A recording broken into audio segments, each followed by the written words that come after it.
There are a lot of people trying to make us live in fear these days. Terrorists, politicians sometimes, media, even business. How are we supposed to respond to that as Christians? What's our response? I want to reflect today about a word that captures the entirety of the gospel, in a sense, and therefore the entirety of our mission and our renewal. And the word is shalom. It's a word you'll know. You'll know that it translates as peace, but not the kind of peace we feel on a still night when everything is quiet. Not that kind of peace at all. I'll tell you a very brief story to illustrate what I mean. Years ago, I heard of a young girl, a Year 7 student, who ran away from her home, lived with another family, but as Christmas approached, she decided to come back to her own family. So friends organised for the parents and the girl to meet, and she said, "I am sorry, I did a terrible thing, I was naughty and selfish, and I want to come home." And her parents said to her, "When you left our home, you ceased to be our daughter, you're not welcome back." So terribly, the girl went back to where she was living and the family back to their place.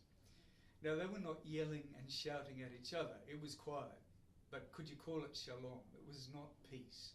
The only kind of peace that is possible there was for the daughter and the family to find their way back into right and loving relationship, into shalom. Shalom is the very heart of Jesus' ministry. You look right through the gospel. Where people were poor and out of right relationship with their community because of their poverty, he would go to bring them back into relationship. When people were sick and excluded from worship and community, he would go to bring them back into right relationship.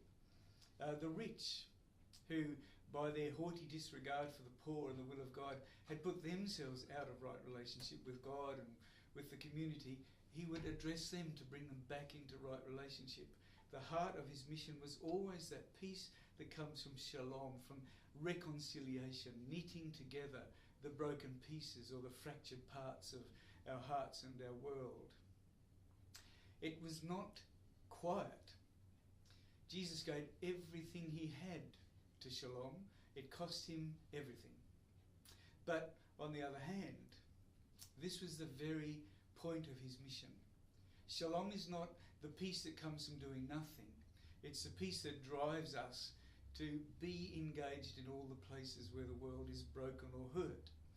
It, in fact, is the very beginning and the end of all creation and salvation.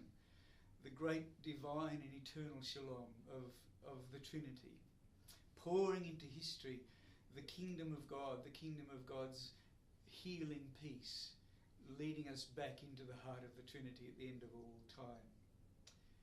So this is therefore our mission. That's why it's the heart not only of the gospel but of our renewal, to examine our families and see where are we out of relationship and how can we mend it. Look at our parishes and communities. Where are we in broken relationship and act to mend it? Where is our state, our nation and our world out of right relationship and act to mend it, even if it costs us a lot, even if we have to devote our energy and time and resources completely to it, even if in the end it costs us everything. That's the mission of discipleship. So coming back to that first question, what do we do in a world where people want to make us live out of fear? Well, we don't fight back and we don't flee. Our role is to do what Jesus did, to be ministers of shalom, to look at the circumstance and find the ways we can, either individually or as a community, build the world back into right relationship. It's the heart of the gospel, the heart of our renewal and its 8 points. It's the heart of our own personal journey back to the heart of God. And by the way, that family did finally find their way back to each other. They did recover the joy and the happiness of shalom.